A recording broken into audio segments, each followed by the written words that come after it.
Donc, Hugues de Jouvenel, président de Futurible International, à qui on va demander quelle est sa perception aujourd'hui des transitions en cours. Merci d'abord de m'accueillir parmi vous. Vous avez mentionné Futurible, 2 mots sur Futurible. Ça n'est pas la contraction de futur est terrible, mais celle de futur est possible. Et notre leitmotiv est un petit peu de dire l'avenir ne se prévoit pas, il se construit. Et dans cette construction du futur, nous avons tous des marges de manœuvre au niveau individuel et au niveau collectif à différentes échelles. Et donc nous sommes intimement convaincus, et nous constatons d'ailleurs que confrontés aux mêmes défis mondiaux, confrontés à la même scène internationale, les performances économiques, sociales des pays européens sont différentes, qu'à l'intérieur même de la France, les performances des territoires sont elles-mêmes différentes, et que donc les facteurs endogènes, comme on dit pompeusement, le rôle des acteurs au sein de ces territoires, joue un rôle tout à fait déterminant. Donc je suis ravi d'être là, ravi d'avoir écouté Rachel et Michel, et en même temps préoccupé par le défi que nous a lancé Vincent Feltès. En écoutant Rachel et Michel, la question qui me vient à l'esprit, c'est: sont-ils des illuminés, ou au mieux des innovateurs isolés, ou sont-ils des artisans pionniers d'un monde nouveau à construire? Alors, cette question me vient à l'esprit d'autant plus que moi je fais partie de la génération des 68 arts, ceux qui disaient on ne tombe pas amoureux d'un taux de croissance, le produit intérieur brut calcule ce qui est cher, mais non pas ce qui m'est cher. Je fais partie de ces gens qui ont travaillé avec Ivan Illich, qui ont été très proches d'Aurelio Peccei, de la création du Club de Rome. Manifestement, ma génération n'a pas réussi à transformer ses rêves en réalité.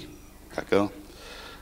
Donc la question que je me pose aujourd'hui, c'est: Rachel et Michel sont-ils des illuminés, ou ont-ils raison? Et s'ils ont raison, vont-ils être capables de dépasser le niveau individuel, le niveau des pensées sympathiques, pour en quelque sorte transformer le monde et en quelque sorte répondre aux défis que nous a lancé Vincent Feltès? Au-delà de ces micro-initiatives, y a-t-il une grande mutation devant nous? Alors quand on fait de la prospective, notre leitmotiv, c'est aussi de dire: tout passe d'abord par la veille et l'anticipation, l'exploration des futurs possibles. La veille, c'est quoi? C'est quelle est la représentation que nous nous forgeons de la situation actuelle, et notamment ce qu'on appelle la crise. Quelle est cette crise? Souvenez-vous, lorsque la crise s'est déclenchée en 2007, vous avez eu un bon nombre d'économistes, évidemment tout à fait respectables, comme tous les économistes, qui vous ont dit, quoi que nous fassions, tous les X années, il y a une crise, cette crise, elle dure 6 mois, elle dure 1 an, et puis après, l'économie reprend son cours naturel. Et puis quelques autres économistes plus minoritaires disaient, il y a la crise, il peut y avoir une embellie passagère, une rechute, mais après, l'économie reprendra son cours naturel. Ça n'est pas du tout, d'abord, ce que nous observons, et ça n'est pas du tout notre analyse à Futurible. L'analyse à Futurible est de dire la crise. Elle a d'abord été une crise financière. Mais derrière la crise financière, il y a une crise de l'économie réelle. Et au-delà de la crise de l'économie réelle, cette crise est la résultante d'une mutation, d'une période de transition qui sans doute va être longue, difficile, interpeller nos comportements, nos manières de penser, d'une transition entre, je vais aller vite, un monde qui n'en finit pas de mourir, un autre monde qui n'en finit pas de naître. C'est quoi ce monde ou ce modèle de développement économique qui n'en finit pas de mourir? C'est en gros un monde du toujours plus. Un monde de la consommation, un monde de la croissance économique nourri par une production toujours croissante et très largement fondée d'ailleurs sur le principe de l'obsolescence accélérée des produits. La machine à laver, la durée de vie d'une machine à laver aujourd'hui n'a plus rien à voir avec la durée de vie d'une machine à laver hier, a fortiori avant-hier. Nous sommes dans un processus qui repose sur, si j'ai envie de dire, la civilisation de l'éphémère, la disparition accélérée des biens et donc la nécessité de renouveler c'est bien à grande vitesse, et de ce point de vue-là, moi je m'interroge par rapport à tout ce qui a été évoqué sur les nouvelles technologies. Hein. Quand vous regardez la durée de vie d'un ordinateur, la durée de vie d'un téléphone portable, ça pose question. Ça pose question pour une autre raison, c'est que toute la production de ces biens, mais aussi de ces services, parce qu'on ne peut pas isoler biens et services, s'appuie sur une consommation croissante de ressources naturelles qui sont en quantité limitée. Alors, tant qu'il y avait un tout petit nombre d'individus qui aspiraient à ce mode de vie, je dirais, de la société de consommation, ça allait à peu près, et encore. Mais dès lors qu'un grand nombre d'individus s'invitent au banquet de la planète, aspirent à accéder au même mode de vie, et de quel droit empêcherait-on les Chinois, les Indiens, les Brésiliens, d'accéder aux mêmes biens que ceux auxquels aspiraient hier les Américains ou les Européens? Pratiquement où tous ces individus aspirent à ce même mode de vie, cela se traduit par une pression, une augmentation considérable de la demande, de la consommation de matières premières minérales et minières, énergétiques et non énergétiques, y compris, quand je parle des matières, des ressources naturelles, de l'eau potable, des terres cultivables, etc. Jusqu'où pourrons-nous aller? Nous ne pourrons pas aller beaucoup plus loin. Il va nous falloir apprendre à gérer la rareté, il va nous falloir apprendre à être plus économe vis-à-vis des ressources naturelles. Ce mode de développement, au demeurant, se traduit également par, au-delà de la production, au-delà de la consommation, par l'émission de pollution, de déchets, de nuisances. Emblématiques de ce point de vue-là sont les gaz à effet de serre qui, comme vous le savez, jouent un rôle tout à fait déterminant dans le phénomène de réchauffement climatique qui, en retour, va avoir des conséquences extrêmement graves sur, par exemple, la disponibilité en eau potable, par exemple, la disponibilité en terres cultivables, et j'en passe. Donc nous sommes au bout d'un système, au bout d'un modèle économique reposant sur une consommation sans cesse croissante de ressources limitées et sur l'émission de pollutions et de nuisances qui menacent très gravement l'écosystème. Alors que pouvons-nous faire? Faire du violon sur l'autopartage, le covoiturage, le coworking? Oui, il faut le faire. Faire du violon sur l'économie verte? Oui, il faut le faire. Mais au-delà de ça, je crois que nous avons un défi colossal à relever. Alors, on parle d'économie, de développement durable. Malheureusement, le terme a été un peu galvaudé. Mais on est face à un défi qui est de changer résolument de paradigme technico-économique. Et ma présence parmi vous résulte sans doute du fait que le principal programme dans lequel Futurib est aujourd'hui engagé concerne les nouvelles manières de produire, les nouvelles manières de consommer, j'ai presque envie de dire les nouvelles manières d'être dans les années à venir. Et comment peut-on passer d'initiatives sympathiques, mais aujourd'hui très isolées, comment peut-on jouer sur des effets de levier pour que ces initiatives, en quelque sorte, soient celles de ceux que j'aime bien appeler des artisans du futur, dont on va démultiplier l'action et qui vont devenir, en quelque sorte, les constructeurs d'un monde nouveau dont nous avons tant besoin. Alors, on pourrait passer des heures là-dessus, mais ça veut dire qu'au-delà du covoiturage, au-delà du partage, je crois que nous allons vers un système qui reposera plus sur l'accumulation des biens, mais davantage sur l'usage des biens. C'est ce à quoi on se réfère lorsqu'on parle d'économie de la fonctionnalité. Le défi de l'économie de la fonctionnalité, c'est de passer de la détention des biens vers l'usage des biens. Et c'est là où, effectivement, au demeurant, les nouvelles technologies, malgré ce que j'ai pu dire sur le fait qu'elles étaient très consommatrices de matières premières minérales et minières, c'est là où les nouvelles technologies peuvent effectivement nous aider.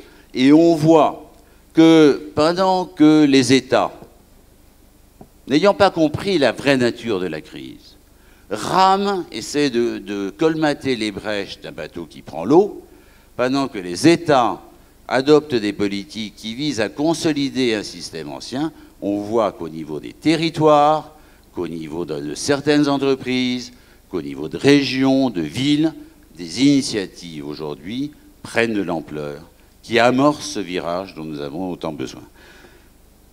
Je prends un exemple. Sur l'aire urbaine de Rennes, les gens font 6 millions de kilomètres par jour en voiture. Est-ce bien raisonnable? Ceci étant d'ailleurs partiellement lié au phénomène de périurbanisation, d'étalement de l'habitat. 6 millions de kilomètres par jour en voiture, au prix actuel de l'essence, c'est 5 fois le budget de la métropole rennaise. Et je ne vous dis pas ce que ça représente en millions de tonnes de gaz à effet de serre. Donc on voit bien que ce système-là, il touche ses limites. On voit bien la nécessité de construire des modèles de développement nouveaux, et on voit bien qu'au-delà de certaines histoires qui peuvent apparaître a priori anecdotiques, voire utopiques, il y a effectivement des germes de changement et qu'il nous incombe de cultiver ces germes de changement si nous voulons sortir de l'impasse dans laquelle nous sommes aujourd'hui. Voilà ce que j'avais envie de dire, simplement pour rappeler, propos de vieux, si j'ose dire, que oui, il y a un vrai défi. Ce n'est pas une succession d'anecdotes, ce n'est pas une succession de belles histoires, mais destinées à rester isolées. Il y a un défi qui est de démultiplier ces initiatives, et là on voit qu'au niveau des villes, au niveau des départements, des régions, eh bien, on a souvent affaire à des élus qui sont plus éclairés, qui jouent un rôle davantage d'entraînement que nous ne l'avons au niveau des États, où manifestement les choses sont gelées. Je vous remercie. Merci beaucoup. Merci beaucoup. Est-ce que vous prenez place ici ou là?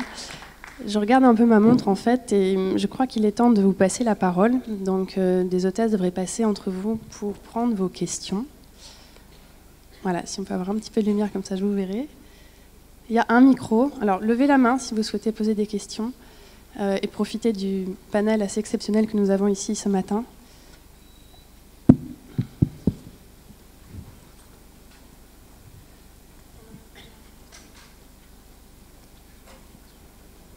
Est-ce que... Je vois pas de main levée. Ah, quand même. Il y en a une au fond là-bas. Une ici, deux là. Allez-y, peut-être posez vos deux questions l'un après l'autre, comme ça après on pourra aller vers l'autre personne. Alors c'est une question et à la fois une remarque. Je crois qu'il faut sortir un peu du fantasme de l'agent qui ne voudrait pas changer. Ce n'est pas un corps monolithique. Il y a des poils à gratter. Il y a des gens qui ont envie un peu de changer, il faut les repérer, il faut les porter. Donc moi j'ai une proposition à faire aux élus, c'est donnez-vous et donnez-nous une vice-présidence au hacking administratif. La 27e région fait un travail formidable, allons-y, emboîtons le pas et ça se passera très bien. 27e région, donc une initiative portée par la Fondation Internet Nouvelle Génération, qui en effet est un joli projet. Il y avait une autre question dans le coin. Bonjour, Loïc Maté, porteur de projet à vocation démocratique. Donc une question, l'enjeu du changement de notre système ne serait-il pas en premier temps de pouvoir identifier les externalités négatives de notre consommation, c'est-à-dire les actions sur notre environnement qui coûtent après aux collectivités, c'est-à-dire d'un côté qui donne des bénéfices aux entreprises mais qui coûte aux collectivités, et de l'autre côté, dans l'autre sens, c'est les externalités positives, c'est-à-dire tout ce qui est généré par le citoyen au niveau culturel, tout ça qui produit de la valeur et qui permet de créer aussi de l'économie et créer de la valeur, mais qui n'est pas identifié. Voilà. Qui veut réagir à cette question? Michel, Rachel? I think you raise a really important point, which is it's as important to look at the sort of the positive byproducts as much as the negative byproducts if we don't address many of these problems. And I think I don't want to call it a distraction, but there's been so much focus on resources and emissions as sort of the problems that we need to address, that there's many other negative byproducts of our consumer system, that we also need to look at the consequences if we don't adopt more of these systems. So just related to that, I think it's also worth reminding ourselves that the consumer system is very new. You know, the concept of obsolescence and what the government's actually called, had a strategy called death dating. So they encourage companies to actually death date products, was only introduced after the Second World War. So what I like to say is that if we have this very new system of consumerism, and then we have thousands of years of a different economic system, it should be easier to reinvent than we think it is. Ok, merci. Hugues de Jouvenel, vous vouliez réagir, vous m'avez dit? Non, très rapidement d'abord pour dire que la 27e région fait un travail formidable. J'ai cherché la formule de Gandhi disant en substance, attendez pas le changement des autres, soyez vous-même les acteurs du changement que vous attendez.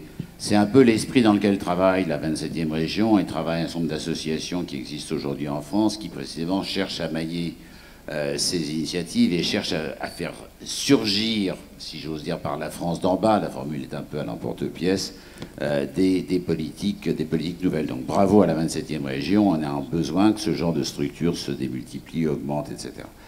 Sur les externalités, il y aurait beaucoup à dire. Attention à nos indicateurs. La France se targue d'émettre peu de gaz à effet de serre.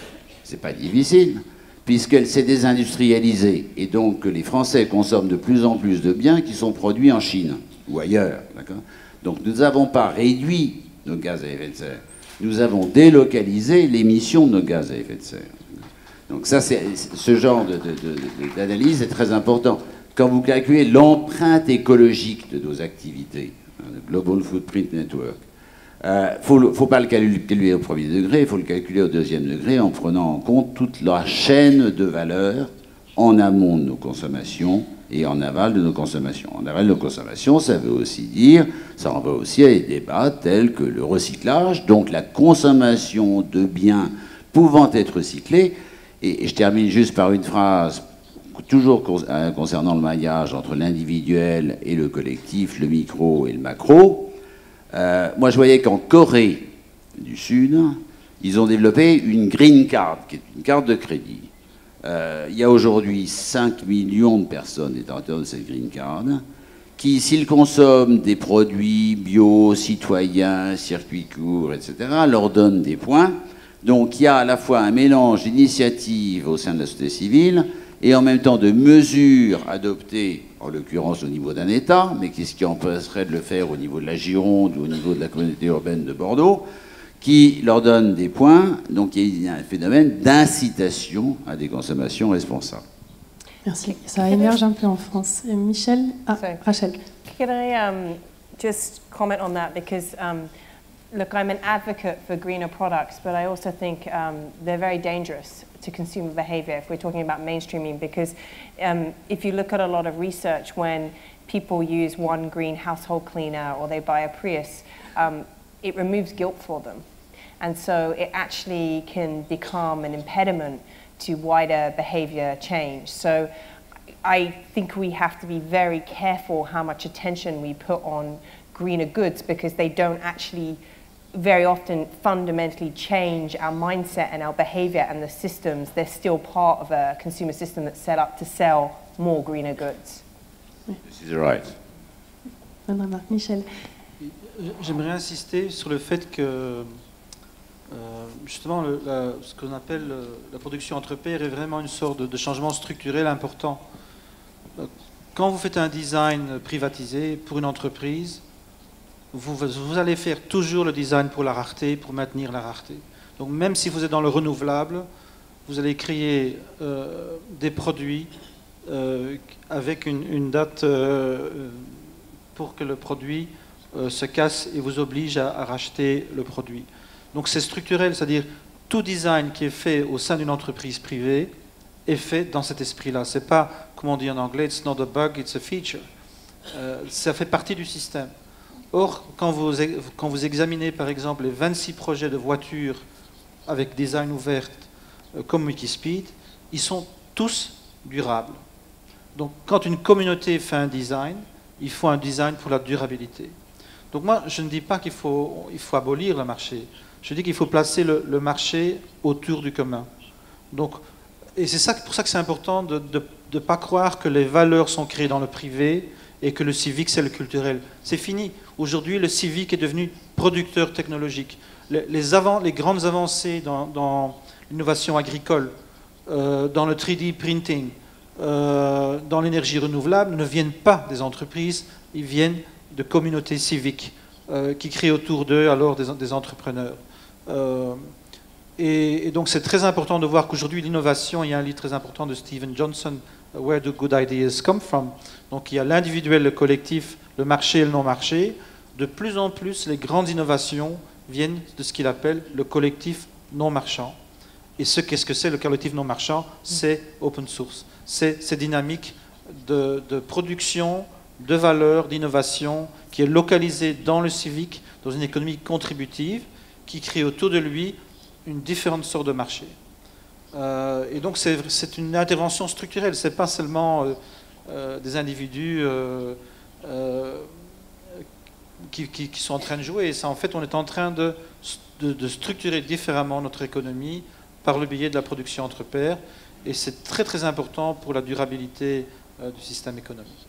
Juste une petite remarque, j'ai l'occasion actuellement de travailler sur ces questions d'obsolescence programmée au niveau européen avec le Conseil économique et social européen, et j'ai pu poser la question à un grand fabricant de hi-fi s'ils voulaient un jour se mettre à l'open source, et ils m'ont regardé avec des grands yeux en disant ouais, on n'a pas tout à fait compris. Donc je me suis dit il y a encore un petit peu de travail pour promouvoir encore plus largement ces idées.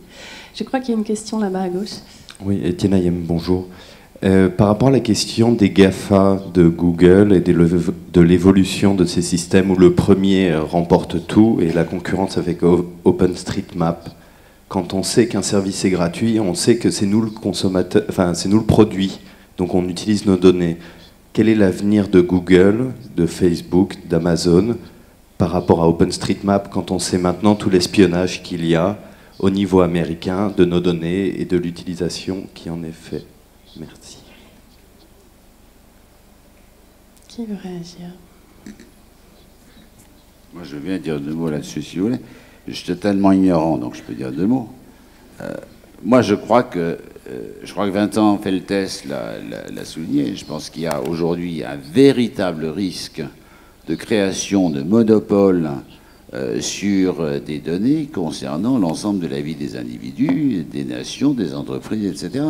Et je pense qu'il faut réellement se poser la question. Je veux dire, Google, c'est à la fois formidable, mais en même temps, c'est un outil extraordinairement ambivalent qui peut déboucher sur le pire des scénarios à la Big Brother. Michel? Oui. Alors, je crois que le problème est vraiment sérieux, mais aussi très difficile à changer. Et je crois que, et en fait, il faut regarder les logiques sociales sous-jacentes. Donc, on a tendance à mettre toutes les logiques de réseau pair à pair dans un même sac. Mais par exemple, quand on est un utilisateur de Facebook, on est un individu. On est en relation avec d'autres individus et on partage. Mais on ne crée rien ensemble. Et donc, face aux plateformes, c'est pour ça qu'on a besoin de plateformes privées, parce qu'on n'est pas dans la production de valeurs communes.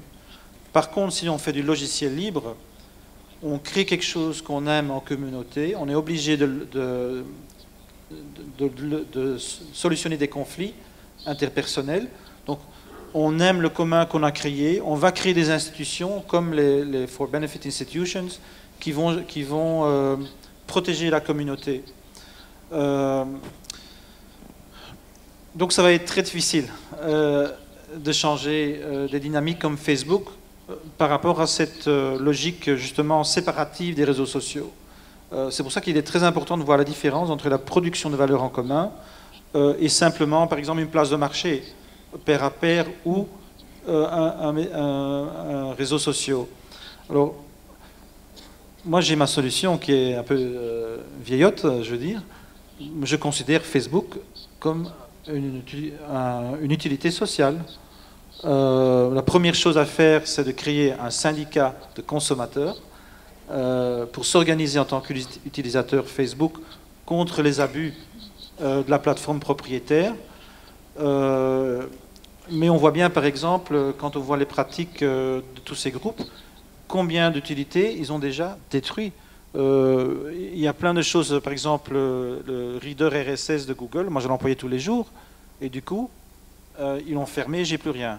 Donc j'ai perdu un investissement de 2-3 ans de travail, de sélection, etc. etc. Et donc, est-ce qu'on doit accepter ce genre de dépendance? Mais la seule solution, c'est en fait, de produire ensemble des alternatives.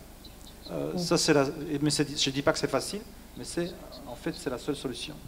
Collaboration. Rachel, avez-vous une remarque? Yeah, I think people see privacy and openness as synonymous, and actually, privacy isn't the price we should pay for openness.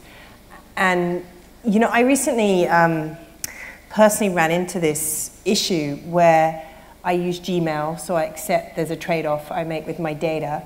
I sent an email to my mom where she asked me about her grandson, and I said something like flippant, like, oh, he's like a hyperactive puppy.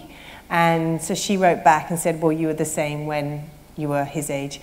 And for the next 2 weeks, I was bombarded with ads on ADHD rather, and I made the mistake of clicking on one, and then I started to receive information about special needs schools and medication and doctors in my area.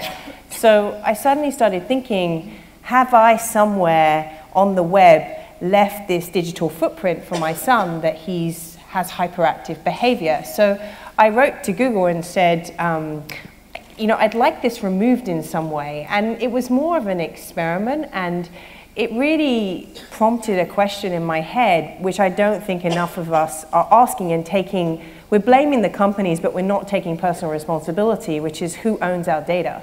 And until we educate ourselves and get over the ignorance and just opt into things, I actually think it's easy to blame the companies, but we have a personal responsibility and a pressure to put on governments and companies around this question that, you know, fundamentally ownership of data should belong to the individual, not to the privatized company. Bien sûr. Est-ce qu'il y a d'autres questions dans la salle? Ah, voilà, je crois que vous avez le micro, c'est ça? Oui, alors je voudrais rebondir sur ce que disait Michel, sur trouver de nouveaux systèmes pour aller vers une nouvelle construction. Effectivement, c'est un constat de voir que les hommes politiques aujourd'hui au niveau national essaient de colmater un système vieillissant. C'est un constat de dire qu'il y a une microéconomie qui est en train de faire émerger des nouvelles façons d'être, de travailler, de partager, de collaborer. On a entendu Vincent Feltès dire que les hommes politiques, et Monsieur de Futurib dire que les hommes politiques des territoires et locaux ont un véritable rôle à jouer dans cette nouvelle émergence. Ma question, c'est comment ? On assiste, et Monsieur Feltès l'a dit tout à l'heure, on assiste à des institutionnels qui ont un mode de fonctionnement qui est lourd. Il y a des mondes qui se connaissent mais qui sont cloisonnés, qui ont du mal à travailler ensemble, qui ont du mal à créer des ponts. Comment est-ce qu'on fait pour créer des ponts entre une nouvelle économie émergente et un système local, politique et institutionnel qui a lui aussi du mal à sortir de son fonctionnement? Alors, je vous pose une question un peu piège là sur le plateau. Néanmoins, moi j'espère que ces 2 journées vont aussi nous donner des pistes concrètes pour aller dans ce sens-là. C'est bien le but, hein, et le Forum Lab, je pense, sera aussi force de proposition. Michel ? Oui, je voulais juste préciser qu'effectivement le Forum Lab va démarrer juste après la matinée, et c'est tout l'enjeu de ce forum, de manière contributive, puisqu'il y a 15 personnes de WeShare et 15 acteurs locaux. Comment justement envisager des mesures très très concrètes pour permettre d'engager toute une dynamique autour de l'économie collaborative dans la région Gironde. J'ai 2 propositions. Donc en fait, il faut s'organiser. Ma première proposition, c'est de créer localement ce que j'appelle des alliances du commun. Donc tous les groupes civiques qui sont en train de créer des biens communs se parlent, organisent des fêtes, des festivals du commun, et commencent à dialoguer sur leurs besoins communs. pour pouvoir dire justement aux politiques, voilà les infrastructures civiques dont nous avons besoin pour créer plus facilement de la valeur et pour pouvoir éventuellement en vivre. Et la deuxième proposition, c'est, j'appelle ça la chambre des communs. Alors quelle est la différence?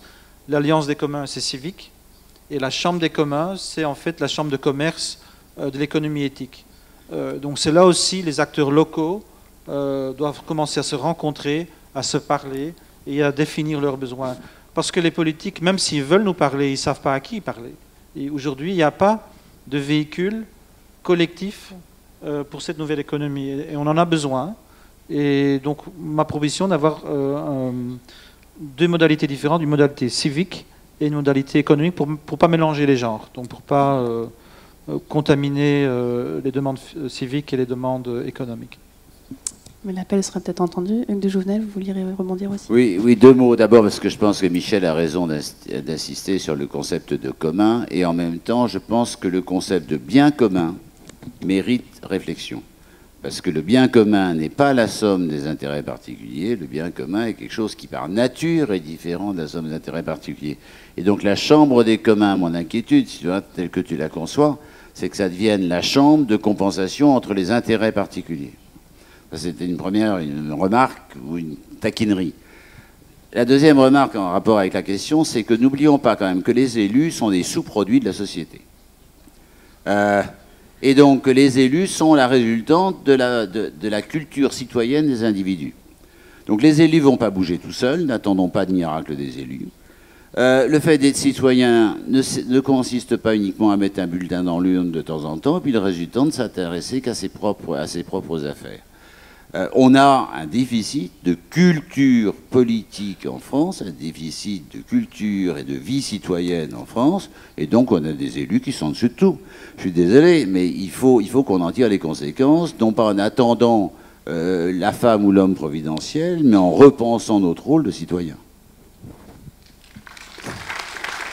Rachel, un mode d'emploi pour essayer de promouvoir cela plus largement aujourd'hui? Yeah, I mean, I think one of the themes that we've talked a lot about today is tensions. So some of the best ideas I see emerge at a very hyper local level. They're individuals that, I don't want to say naive because they just don't see the barriers, they don't see the issues, but they reach a place of innovation where, as Michel said, they need a network, they need a group, they need to interact with each other. So it's how you create an innovation ecosystem that gives the freedom for local entrepreneurs, and then also creates this collective network of knowledge sharing and scale that takes things to the right level. And you know, we've talked a lot about Seoul, but that's what they're doing very well. And it requires the central organization, so to speak, to be quite hands-off, to give the local entrepreneurs a lot of freedom in those nascent stages, and then to recognize when it is the right time to bring them into the fold and more formalize the structure. So I think one of the mistakes I see is we rush to the formalization too quickly, and we lose that rawness where the innovation really exists. Ok, merci. On va demander à BGI de nous organiser un petit voyage à Séoul, je pense, pour certains élus, pourquoi pas. Est-ce qu'il y a d'autres questions dans la salle? Franck Ormeret, Bordeaux 3, Ars Industrialis. J'ai une question en fait et une soumission à vous faire par rapport à l'économie de la contribution et l'économie de la collaboration. Les deux modèles que vous avez exposés, évidemment, posent la question du passage à l'échelle, ça a été évoqué ce matin. L'idée, évidemment, c'est l'accélération de ce phénomène et évidemment aussi toutes les difficultés qu'il y a à trouver un nouveau modèle, le changement d'un paradigme, une nouvelle structure de propriété, une nouvelle structure de la fabrique, une nouvelle structure, etc. etc. Et ne pensez-vous pas, et ça sera ma question, que pour accélérer ce processus vertueux, on va dire, qu'il faudrait poser la question du revenu. Je pense en particulier aux $2 qui ont été, posés tout à l'heure pour les gens qui produisent des contenus, et la relation à l'emploi. On sait aujourd'hui que les gens sont très sensibles à l'emploi, et est-ce qu'on ne pourrait pas envisager un revenu d'existence contributif qui, d'une certaine manière, passerait d'une logique logique de l'assistanat et une logique de la production ou de l'utilité sociale, et donc récupérer là une possibilité d'envisager, non pas seulement en fait un assistanat autour de ce revenu contributif, mais de faire en sorte que ce revenu contributif, alors qu'il s'agirait disons, de conditionnalité selon un ensemble de critères, qui pourraient d'ailleurs être des critères locaux, qui pourraient aussi peut-être aussi être la réorientation de budgets sociaux, parce qu'il y a des budgets sociaux qui pourraient être réorientés, même si aujourd'hui on sait que les budgets sociaux, entre guillemets, sont diminués. Donc ma question c'est, est-ce que vous pensez qu'un revenu d'existence contributif pourrait être une solution face à la précarisation des gens qui travaillent dans des labs et qui en vivent difficilement, et comment ça pourrait en fait être vertueux et mis en place à un niveau local, je pense, dans un premier temps. Ça serait peut-être une des pistes à discuter avec les politiques qui pourraient se refaire d'une certaine façon. Oui, il y avait un excellent article à ce sujet dans le Monde diplomatique il y a peu de temps, et je crois qu'il y a une pétition qui circule au niveau européen pour défendre cette idée du revenu de base. Michel, est-ce que ça... Oui, ça me parle beaucoup. En fait, j'aimerais bien en apprendre plus.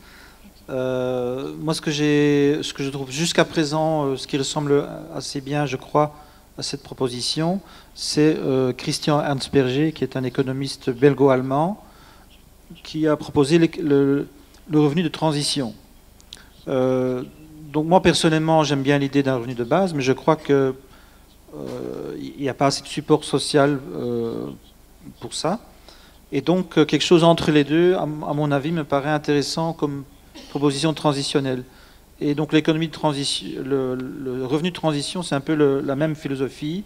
C'est comment est-ce qu'on peut soutenir les personnes qui créent de la valeur pour la société, mais qui ne sont pas nécessairement dans le marchand. Tout le monde ne peut pas être dans le marchand. Et en fait, je propose 3 institutions. La première qui est l'Institut de la promotion du commun. Donc je crois que l'autorité locale peut stimuler la création de biens communs en apprenant aux gens comment utiliser les licences, etc. etc. Deuxièmement, créer des incubateurs d'entrepreneuriat civique, donc aider les gens, comment est-ce qu'on peut faire pour en vivre. Mais alors la troisième solution, c'est effectivement pour ces gens qui créent de la valeur civique, mais qui ne peuvent vraiment pas entrer dans le marchand parce que c'est pas la logique de leur activité, est-ce qu'il y a moyen de les soutenir par un revenu de transition? À mon avis, ça vaut vraiment la peine d'explorer ça, mais encore une fois, si on ne se met pas ensemble pour discuter de ce genre de solution, ça va rester dans l'air. Donc on a besoin de créer des structures collectives pour réfléchir à la nouvelle économie et qu'est-ce qu'on a besoin comme structure facilitatrice. Et alors, pour moi, il y a un grand danger, et c'est le danger, pour moi, de la Big Society, le modèle, on va dire, conservateur, qui est on coupe l'État et que chacun se débrouille, on appelle ça peer-to-peer. Et en Angleterre, donc, en 2016, il y aura moins d'États en Angleterre qu'aux États-Unis. Il faut le faire. Alors, c'est vrai que aux États-Unis, ça a stimulé en Angleterre un grassroots revival, transition towns et tout ça. Mais toutes les instituts civiques intermédiaires sont en collapse. Donc, tout ce qui était régional et national et qui était subsidié par l'État est en déclin parce qu'il n'y a plus d'argent pour les structures civiques. Et donc, à mon avis, il y a 2 modèles. Il y a un modèle où l'État est un État actif et facilitateur, et il y a un modèle néolibéral où l'État se retire et se dit aux gens, débrouillez-vous, tout est bien. Et effectivement, là, on a des salaires alors de $2 de l'heure pour faire du crowdsourcing. Rachel, cette question-là Yeah, I mean, just to build on what Michel said, I think one of the problems we're in at the moment is that there really isn't a distinction in society between those people who create value and those people who take value, and should they be supported, should they have different tax structures? And you pointed it out that many people who participate in commons type marketplaces have to enter the traditional market to support their income. Or I even find in my own work that work I put out into the commons, I have to then commercialize in the traditional market structure just to live. So it's, you know, should we just accept that these two worlds have to intertwine, or can we actually create the right support structures where people who say, I am completely dedicated of creation of value for the common good, have a very different way of earning a living and interacting with social structures that protects them? Because I think we lose a lot of people. I mean, I see this in the writing world a lot, where, and I truly believe, you know, you do get to a point where the more you give, the more you get in return. But it's really easy to say to young writers or to say to musicians, you should put all your work out on a commons license. But how do they fundamentally earn a living? And, you know, one of the things I've seen in my own work is that you get a big market player that comes along and just takes it and commercializes it. So why shouldn't the creator and the artisan benefit from that commercial value versus just the big player that says, well, here's a person and they're kind of ignorant or naive and they've created this thing for a common good and it's on a commons license, so I'm just going to take it and commercialize it in a way that they haven't. So there are ways that this interaction between the commons market and the traditional market can interact, but I think we also have to figure out how to separate the two that allows them to coexist. Comment structurer en effet? Hugues de Jouvenel, une remarque? Oui, il me semble que dans la question, il y a deux volets. Il y a le volet de l'emploi et il y a le volet de la répartition de la richesse. Sur le volet de l'emploi, il y a quand même un premier constat à faire, c'est que la France, depuis 40 ans, a fait le choix de l'ajustement par le sous-emploi, et notamment le sous-emploi des jeunes et des seniors. Il faut le dire, il faut le dénoncer énergiquement. C'est un choix délibéré, fait d'un commun accord entre les pouvoirs publics, le patronat et les syndicats. C'était pas une fatalité. Regardez les pays scandinaves, ils sont en termes d'emploi avec un même prélèvement obligatoire nettement au-dessus des performances en emploi de la France. Ça, c'est une première remarque. Et donc, il me semble qu'il y a un verrou, il y a des verrous là à faire sauter, il y a un non-dit à faire sauter. Il faut faire sauter ce drame du sous-emploi et du chômage, et a fortiori du chômage longue durée. Deuxième élément, sur marchand, non marchand, et sur la redistribution de richesse. Moi, je crois que, alors vous allez me dire qu'à mon tour, je me mets à rêver, je crois que le découpage de la vie tel qu'il existe en France, entre le temps des études, le temps du travail et le temps de la retraite, est un système complètement dépassé.